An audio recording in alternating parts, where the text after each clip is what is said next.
TET ও net পরীক্ষার দুর্নীতি নিয়ে বাম ছাত্র সংগঠনের ডাকে প্রতিবাদ মিছিল। আপনারা দেখছেন সেই সময়ের বিশেষ মুহূর্তের ধারণকৃত ভিডিও চিত্র আজকের স্বপ্নগরের ক্যামেরায়। তথ্যবিন্যাসে আমি সৈয়দ রেজনুল হাবিব আপনাদেরকে সাধুবাদ জানাই।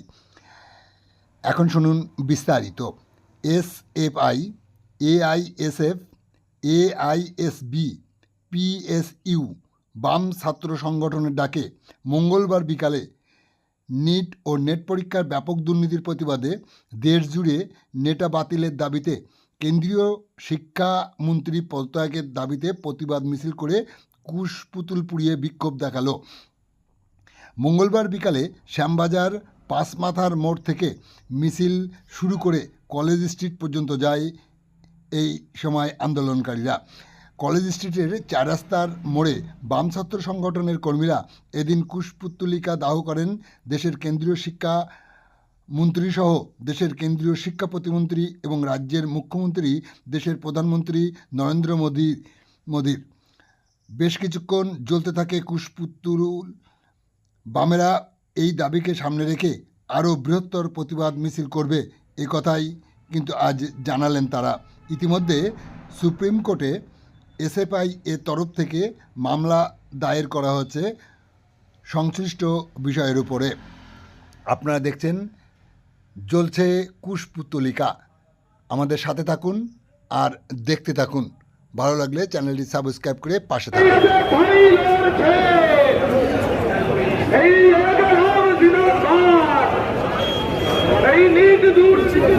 এক হচ্ছে যে টেট থেকে নেট তারপর একটা প্রবেশিকা পরীক্ষা আমরা দেখেছি হয় বাতিল হচ্ছে, নয় দুর্নীতির অন্ধকারে ডুবে যাচ্ছে।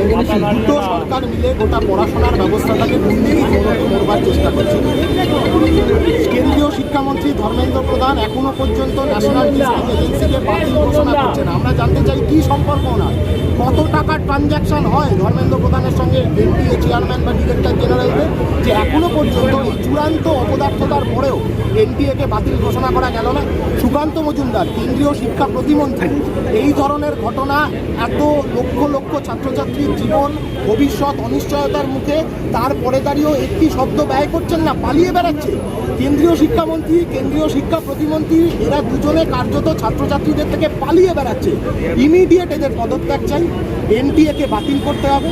পাশাপাশি আমাদের রাজ্যের বুকে কেন্দ্রীয় পোর্টালের মাধ্যমে কলেজ অ্যাডমিশন চালু হয়েছে, দুদিন হলো চলছে। দুদিন ধরেই চূড়ান্ত অব্যবস্থা, সার্ভার ডাউন হয়ে পড়ে আছে।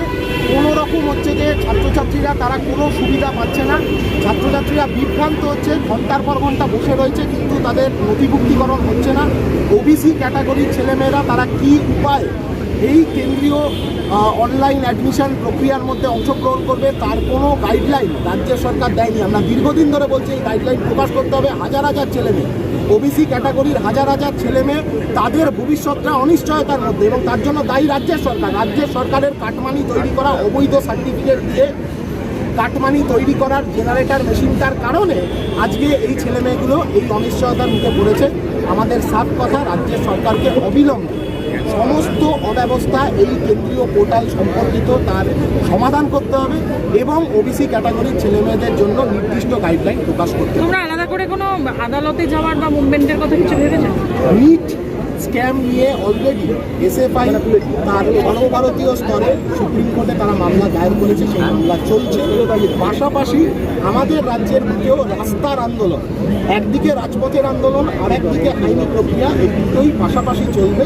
এবং আমাদের সাফ কথা, সরকারকে দায়বদ্ধতা নিতে হবে। সরকারের কাজ দুর্নীতি কমানো, দুর্নীতিকে প্রশ্রয় দেওয়া, দুর্নীতিকে মদত দেওয়া বা দুর্নীতির রাস্তা প্রশস্ত করা নয়। পড়াশোনার সিস্টেমটাকে দুর্নীতির মোড়কে মুড়ে দিয়ে এখন এমন ব্যবস্থা করবার চেষ্টা করছে যাতে ছেলে মেয়েদের পড়াশোনার প্রতি আগ্রহটা কমে যায়। Thank you. Debanjan De, SFI Paschimbanga রাজ্য সরকার।